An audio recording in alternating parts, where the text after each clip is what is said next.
right, welcome to episode number 5 of Shift. I'm your host, Anthony Cadigan, and I run a video production company in New England called Cadigan Films. Today I'm joined by Joe Walker of Joe Walker Marketing and Event Planning.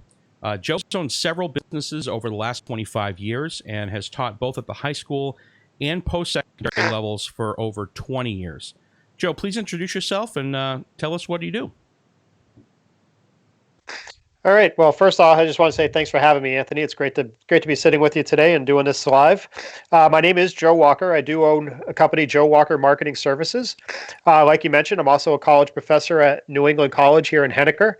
At NEC, I teach typically small business entrepreneurship classes as well as marketing and international business, international marketing classes.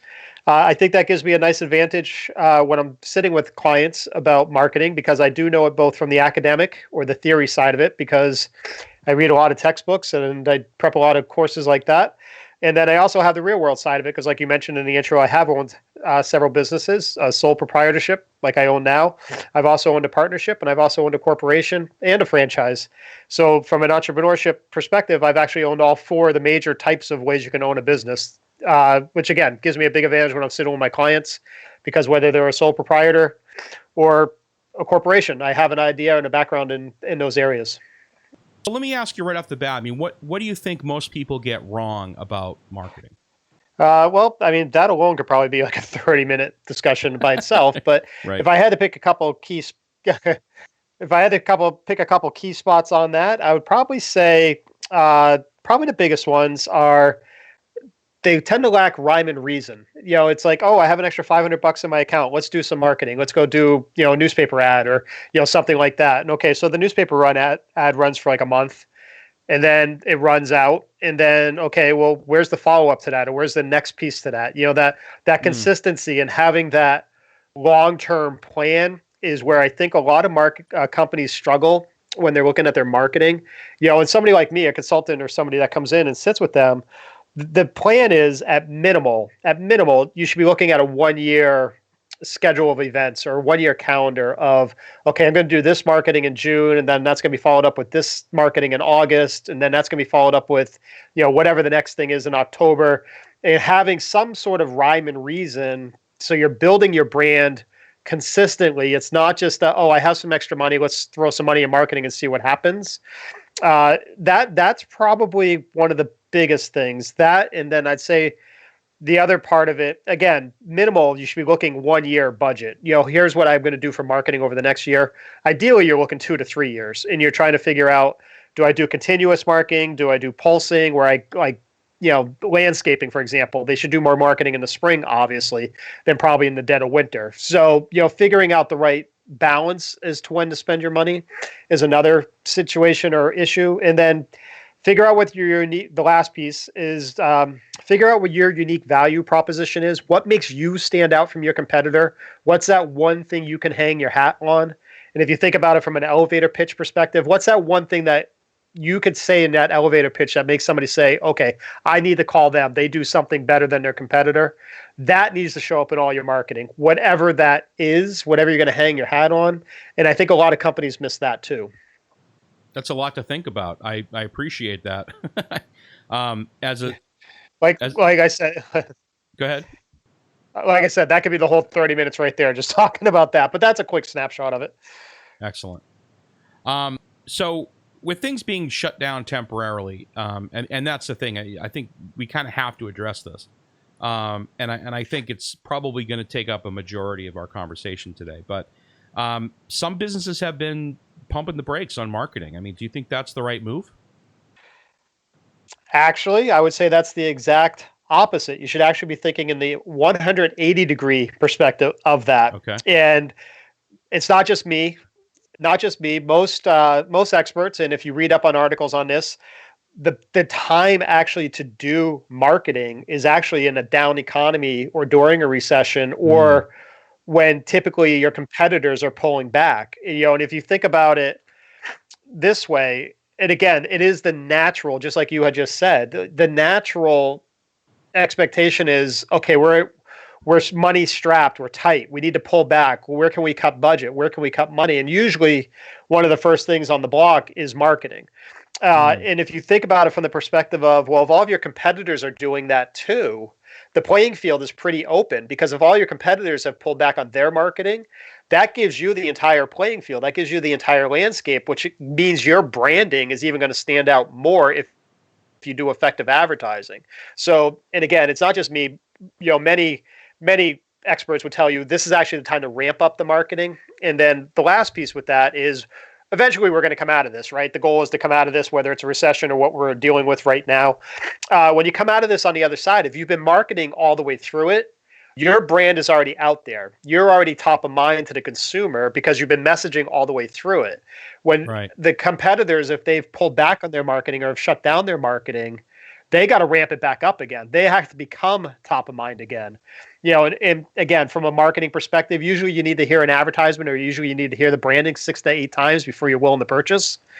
If you've been marketing all along, you already had that 5, 6, 8 consistent branding message, and the others are trying to catch back up with you. Right. Talk a little bit about SWOT analysis. I mean, this is something that I've seen you talk about quite a bit. So for those that aren't familiar with the concept, and just give us your thoughts on how that might be shifting right now.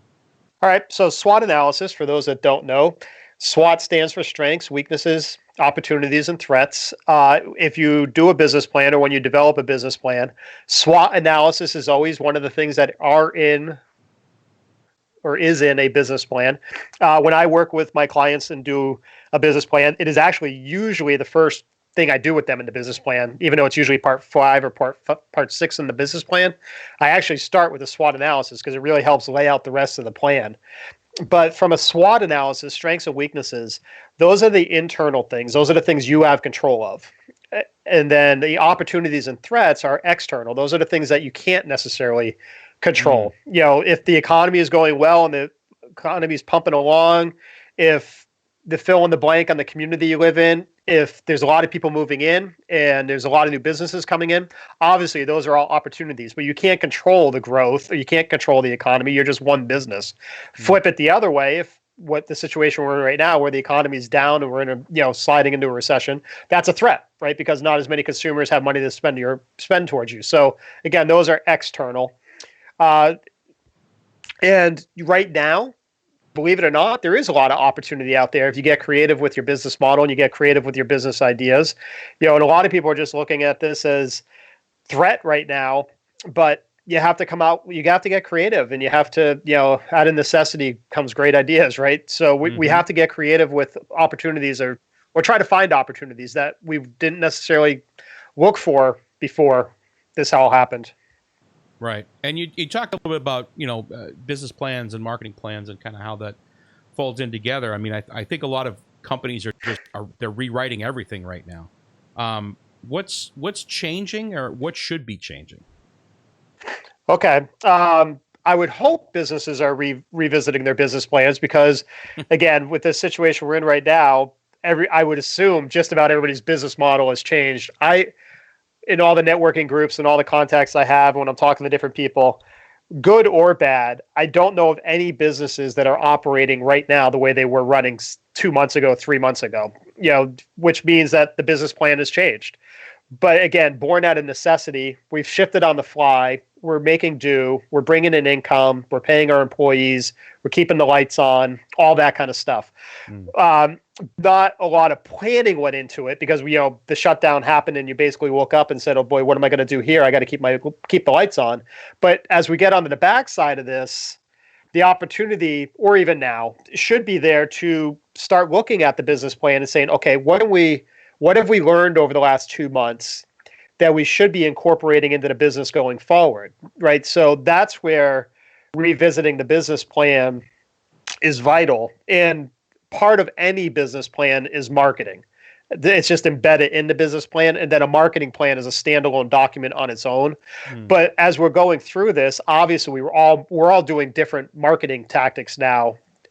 In general, the messaging has changed, the amount of money we're spending on it has changed, all that. So again, as we're coming out of this on the backside of it, I would strongly suggest that companies should also be looking at the marketing over the next year again, minimal. You should be looking at a year as you're setting your budget and you're setting your timeline. But what are we going to do as we come out of this over the next year to be marketing so we can come out of this hopefully stronger than we went into it? How can we adapt? How have we changed? Well, I mean, how can we adapt? I mean, that's the thing. I mean, everybody's using that word right now, pivot. And as you've pointed out, I mean, it's hard to imagine any business that hasn't had to do that on some level. So, I mean, how do we come out of this stronger on the other side? Right. So, I mean, just look at you and I right now. We're sitting here on a podcast. I bet if anybody, 2 months ago would bet either one of us $100 that they said in May you're going to be doing podcasts. Right. I don't think either one of us. I think both of us would have taken that bet. Yep. And I think we both would have lost that bet. Just looking at it from your perspective, May, you should be out doing your weddings right now, and you should be doing photography. You should be doing all that kind of stuff. And if you said, I'm going to be doing podcasts, no way. I'm going to be too busy doing weddings. There's no way I'm going to be doing podcasts. But with the environment that we're in now, and weddings being canceled and event planning being canceled and everything like that, you've had to adapt. You've had to, using that word, you've had to pivot.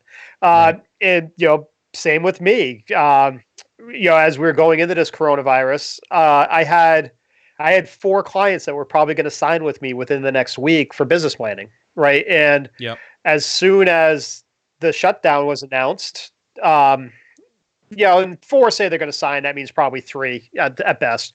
But 4 said they were going to sign with me. It turned out being 1, right? So only 1 turned out signing. So I'm developing his business plan. I'm working with him, but I have to do things to adapt too. So here I am. I'm doing a podcast and be getting my name out. I was planning on being busy writing business plans right now, not doing what I'm doing now with presentations and networking and doing all that kind of stuff. So again, we all have to pivot. We all have to adapt. And again, going back into it after, what did we learn? How have we gotten better?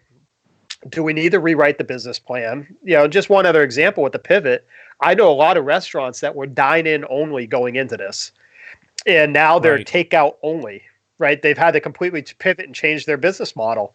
Well, I would think over the last 6-8 weeks, if they're any good at what they're doing, they've probably learned how to do the takeout. They've probably gotten pretty efficient at it. So coming out of this, they have to have a long conversation. Do we take what we learned and do we adapt our business model where we become both a dine-in and a takeout? And if they do, that's a new business plan, obviously, because you're adding to your product and your service line. That's also going to change your marketing because you're going to have to redo your website. You're going to have to get the push out there. Yeah, we are still takeout, even though we're on the backside of this. And oh, by the way, our dining room is open again too. So again, that whole pivoting that's going to happen in the restaurant industry, especially, they have a massive, great opportunity to grow their business and add services that they weren't doing before. Yes, definitely. So restaurants definitely have an opportunity. I mean, do you see any other industries right now that have a great opportunity? Oh, born out of necessity, right? I would say any industry or any service that does cleaning, any sterilizing, ServPro, those kind of industries, service industries where they actually go into offices or go into professional space and clean and and sanitize and all that. With all the new protocols that are coming out, there's a massive opportunity there for them. I would also say the businesses or the industries that create the cleaning supplies and the masks and the PPE, all that kind of stuff that's going on. Obviously, all of those have massive opportunity for growth right now. But you look at somebody like Amazon, I think they just reported their best quarter ever in the last 3 months, because obviously nobody's going out buying stuff or going to stores right now. They're relying on shipping. So Amazon or places like that are doing extremely well. There's other industries that are going to come. Building seems to be doing okay. Realtors are still open. And again, from a pivot perspective, they're changing the way they show homes. They're changing the way they're getting their message out there in regards to homes that are available for sale, things like that. So I do think there's a lot of industries out there that have some very good opportunities right now to grow. You talk a lot about guerrilla marketing. especially lately. I've seen you do a lot of talks on that. Why is that so important right now? So guerrilla marketing, for those who don't know the definition of guerrilla marketing or anything about guerrilla marketing, just to kind of give the backdrop on it, guerrilla marketing is a term that was coined back in 1984. So it's a term that's not new. It's been around for about 36 years. And an author by the name of Jay Livingston, he's the one who came up with the term when he wrote a book. But guerrilla marketing has even been around a lot longer than that. To use a very old explanation or example of guerrilla marketing, I bet almost all of us somewhere on our desk right now has a pen that either has a bank name and phone number on it, or a realtor's name and phone number on it, or the Chamber of Commerce pen and phone number on it. Anthony has one in his hand. So whatever bank came up with that first, and I don't know what bank that was, but whatever bank came up with that idea first, hey, why don't we put our name on this pen? So that way when the customer comes in and fills out the deposit slip and they happen to accidentally slip it in their pocket, or if they take it home, every time they pick up the pen, they're going to be reminded of our bank. Whichever bank came up with that first, that was guerrilla marketing, because it was inexpensive, it was effective, and it was local, right? You literally had to go into the bank to get the pen. Mm-hmm. So it checked all those boxes for guerrilla marketing. The reason it would not be considered guerrilla marketing now is because it's mainstream. Name a bank that doesn't give you a pen, or name a realtor that doesn't give you a pen. So again, when it first came out, that was a great example of guerrilla marketing. And then that grew into frisbees and stress balls and keychains and like all those things you get at trade shows when you go there. And again, when all those new ideas, whoever came up with those ideas first, that was guerrilla marketing. Now it's just advertising. It's just a way of getting your message out. So again, guerrilla marketing, by definition, again, effective, inexpensive, and local, grassroots. And going back, earlier when we were talking about marketing and not cutting back on marketing right now, if guerrilla marketing by definition is inexpensive, small companies should be able to still come up with effective, inexpensive ways to do marketing. And again, stay top of mind and keep your message out there. And where we're all worried about our bank accounts right now, we're all worried about the money we're spending right now, guerrilla marketing could be a great way to still be reaching your customers or potential customers, and stay top of mind and still be getting your message out there. And all of that, from a guerrilla marketing perspective, is all beneficial, right? It's being done at the grassroots local level. It's being done inexpensive. If it's done well, it's effective. And you're right. I have been talking a lot about it lately, and I've been doing other presentations on it and things like that. And one of the things I really harp on when I'm talking about guerrilla marketing is you should really, if possible, try to co-brand and find another company to partner up with, even to share the cost.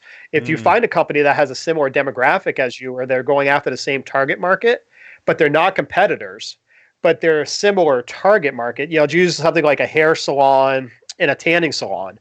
When you look at it from a demographic standpoint, they're probably looking at females. They're probably looking at ages 25 to 45, middle upper income, probably within a 20-mile radius. But they're not competitors, right? They're going after that same target market. So why not co-brand or partner up with them?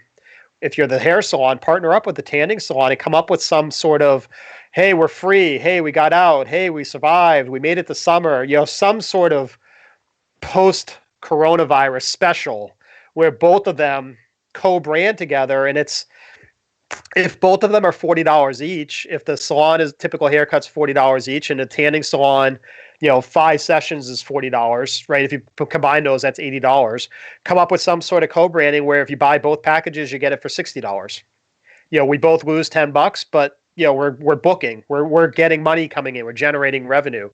And not only that, the tanning salon is going to reap the benefit. Guerrilla marketing, they're going to reap the benefit of, it's going to get pushed out on all the social media of the tanning salon and all their Instagram and on their website. And we've partnered up with fill in the blank company. It's cross-pollinating.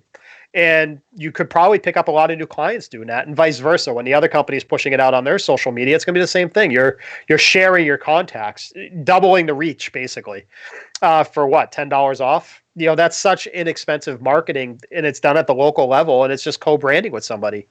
It's a great opportunity to be looking for those kind of opportunities right now. Yeah, I mean, I don't frequent the hair salon or the tanning salon myself, but if, I think that's a great idea. I mean, that's something that doesn't cross my mind often, like that kind of teaming up with another business that has the same demographic. I mean, I really think that's a smart play. So as a video producer, I mean, I can see video as the solution to 9 out of 10 marketing challenges. That's just me, and of course we could debate that, but I think that digital video marketing is something that people at least need to be thinking about right now. What's your take on that?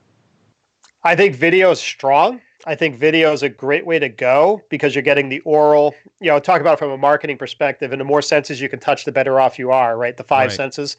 And when you're using video, you're getting both voice and picture. So you're getting two of the senses at least, right? So, and that's the upside to TV versus radio, where radio, you're only getting the oral, or that's the advantage to TV over, say, print advertising, where you're only getting the visual. So I definitely think video has a great opportunity to be effective. But having said that, and I agree, you said in your question, 9 out of 10, 8 out of 10, I would agree. It's not perfect all the time. You definitely need to know your demographic to make sure video is the right medium to reach them. Just as an example, if the demographic is, say, a 65-year-old plus demographic, something with like Medicare or something like that, that's really going to appeal to a demographic over the age of 65. How video savvy are they? How internet savvy are they? Is that the best way to reach them? Are they more of a traditional pick up the newspaper, pick up the listening to radio? Maybe, but again, I'm not saying that video wouldn't be a good supplementary way of doing the advertising. But again, if the demographic is 65 over, I would say it'd be a supplement, not the primary. But it could still be effective because I know plenty of 65-year-olds out there that are on Facebook and they're out there posting and they're just as social media savvy probably as I am. But again, the overall demographic probably not. So I definitely think it has its place. I definitely think it should be. You have to look at the demographic. If it's a demographic that maybe doesn't have their lower income, they might not have internet access as readily available to them, and that's your target market or your demographic. It might be harder to use video if they're out in a very, very rural area that the internet isn't high speed. Again, maybe not as effective, but again, it could be a good supplementary way of reaching them, but I wouldn't make it the primary. So let me ask you, marketing is about getting attention. Where are people's attention right now? Where do we need to be showing up? From a marketing perspective, I mean, I think the biggest thing when we first open up, right, once things get eased up a little bit, whatever that looks like, and depending on the state you're in or the country you're in, it's all going to look different. Even by area, region, it might look different. But I think from a marketing perspective, I think businesses, the first thing they're going to have to focus on is safety. We're safe. We're taking the precautions. We're following, whether it's CDC guidelines, OSHA guidelines, the state you live in, whatever guidelines they come up with for social distancing and sanitizing, and just use the salons as an example. We're going to clean our chair after every visitor. We're going to sweep the floor. We're going to sanitize the counters. We're going to do appointment only. Same with the golf courses. Tee time only. One rider to the golf course. We're going to adhere to that. All that is a major focus right now, because I think even though the economy is going to be loosening up and opening up, meaning businesses are going to have the opportunity to be opening, it doesn't mean as the consumer we're going to be out there shopping if we don't feel safe or we don't feel secure going out. So I really think that needs to be a focus of the marketing. And then I would say probably the other area is it's been a movement for a good 2 decades now anyway, but the whole buy local movement, I think that's really going to be important when we come out of this. I think a lot of people are really going to support the local businesses when we come out of this. I really think they feel a sense of community pride, of community itself, helping the quote unquote the little guy. I really think there's a huge opportunity marketing wise for a lot of the small local businesses, the whole buy local movement. I think that's really something that can be branded well by a lot of companies if they do it smart. Right. So we're talking a little bit about, we're kind of getting into like messaging right now. And obviously messaging needs to adapt and certainly change. And and be updated. The same message is not going to work. So, I mean, what should small businesses be focused on right now in terms of messaging? I think their messaging should be community. We're in this together. We survived. I am part of the local economy. I'm not going anywhere. I think that's a huge part of it. I think, again, talking about it from a branding perspective or even a co-branding perspective, I think it would be very, very beneficial for small businesses. And I don't want to give away their profits when they first open up, right? Because we're all trying to refill our bank accounts. But I really think of small businesses really focused on doing some sort of charitable, say 10% of the first weekend's proceeds are going to go to the Little League, or 10% of the first week's proceeds are going to go to the local church or fire department because they all got to replenish their supplies. I think that would reap a lot of benefit for small businesses for a couple different reasons. One, if you're buying into donating to a local charity, that means you're planning on staying. You're not pulling up your stakes and you're not leaving town. We got through this. I'm here. I'm strong. I'm sticking around. Again, from a marketing perspective, giving back to a local charity is altruistic. It's the quote unquote right thing to do. But also from a marketing perspective, it's an opportunity for co-branding. We were talking earlier about co-branding. If you're going to partner up with a local charity, it's a co-branding opportunity because now you're going to be able to use them in your social media saying part of our proceeds this week are going to fill in the blank. But flipping it the other way, they're going to push you out on their social media, say, hey, visit Anthony this week and he's going to donate 10% of the proceeds. You're going to get all that social media reach on the other side of it of the fill in the blank on the charity you choose. But they're going to promote it. And just using one example with that, and again, as a college professor, it broke my heart as a college professor to see all my spring athletes lose their season, especially the seniors that just lost their softball or their baseball season. But on top of that, just think of all the little kids, that lost their Little League season, whether it's Little League softball, Little League baseball, those kinds of things. All those little kids lost a year of playing sports too. But aside from that, they lost all those fundraising opportunities. I don't know about where the community you are, or, but where I am, the community, this is when they're doing their car washes. This is when they're doing their bake sales. This is when they're doing all that kind of stuff to generate revenue to keep the sport going the following year. And they just lost all of that opportunity. Yeah. So nonprofits, and I was reading somewhere, and I did a presentation recently. Nonprofits across the board are down about a third right now in terms of revenues coming in. So a lot of nonprofits are hurting. So to partner up with somebody like that, a local partnership with a nonprofit could really be a good move for a small business. And again, it should be somebody you believe in. It should be local, but there's an opportunity there as well for co-branding for a small business. All right. Well, I mean, I think that's something that a lot of people should think about, because I think that if we all, are able to kind of help pull each other up, I mean, that's just a win-win-win. And I've seen a lot of that, especially in the recent weeks, with some of the partnerships that I've built and some of the content that we've been able to push out. I think that there's a lot of good being done in the community, I think that everybody wins when we're all looking out for each other. So I think that's definitely a huge thing. Now I want to shift a little bit. I mean, I think sole proprietors and it's like people like myself especially, I mean, we tend to want to do a lot of things on our own, including marketing. But talk about some of the benefits of actually bringing in a professional to kind of take a look at that for you. Right, and that's a great question. Bringing up SWOT analysis, strengths, weaknesses, opportunities, threats, and I talked about that a little bit before. But strengths and weaknesses are the internals. It's what you can control or what you have the ability of doing yourself. And if marketing is not your expertise, if you would probably check it off as a weakness in anything in life, that your greatest strength, and when I teach this in the class, I always tell my students this, your greatest strength you can ever have in life is to know your weaknesses. That's the best strength you can ever have. Right. And if you could identify that you're not strong at marketing, why do your marketing? Just to kind of relate it to another example, most small business owners don't do their own books. They have an accountant. Why? Because they want the accountant to get the numbers right. They don't want the IRS coming after them. They want to make sure everything's in order. Uh, Most small business owners have an attorney, either on retainer or somebody they can call when they need legal advice. They have no problem paying an accountant for their professional services. Typically, they have no, unless they're an accountant company, but you have no problem paying the accountant. You have no problem paying the attorney. But why? When it comes to marketing, do you think you can figure it out yourself? Why do you think you have to do it on your own? Mm-hmm. And do what you're good at. Do what your billable hours are. If Isn't it worth paying a marketing consultant who's an expert in marketing?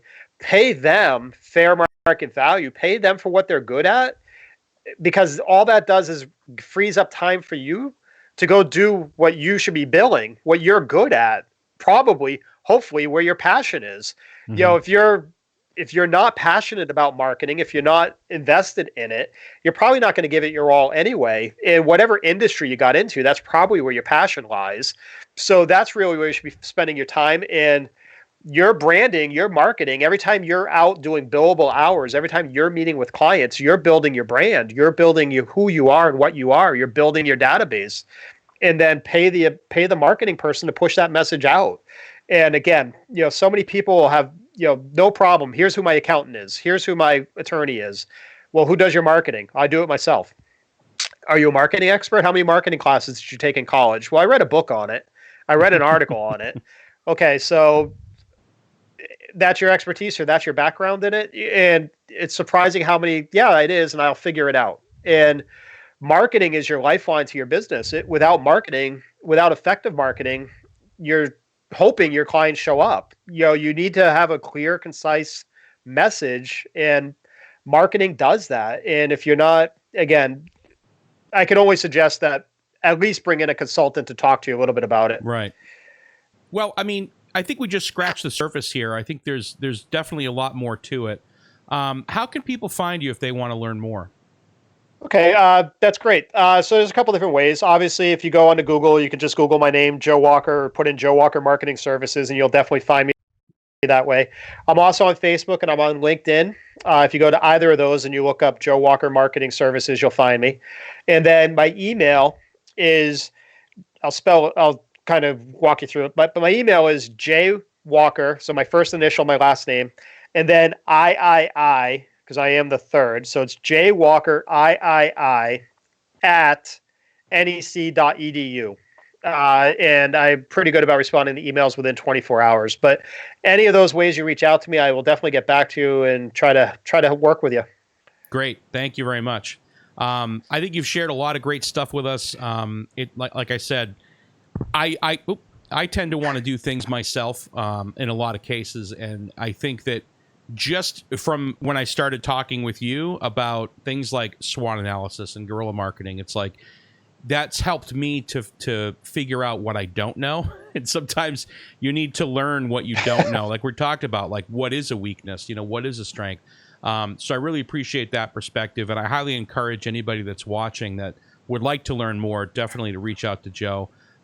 Joe, it's been fantastic having you on. I really appreciate it.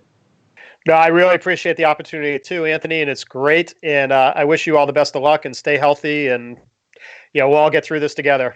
We will. All right. Well, thank you everybody for watching. This has been episode number 5 of Shift. Really appreciate having you guys watch along and follow along with us. We'll be back again next week right here on Shift.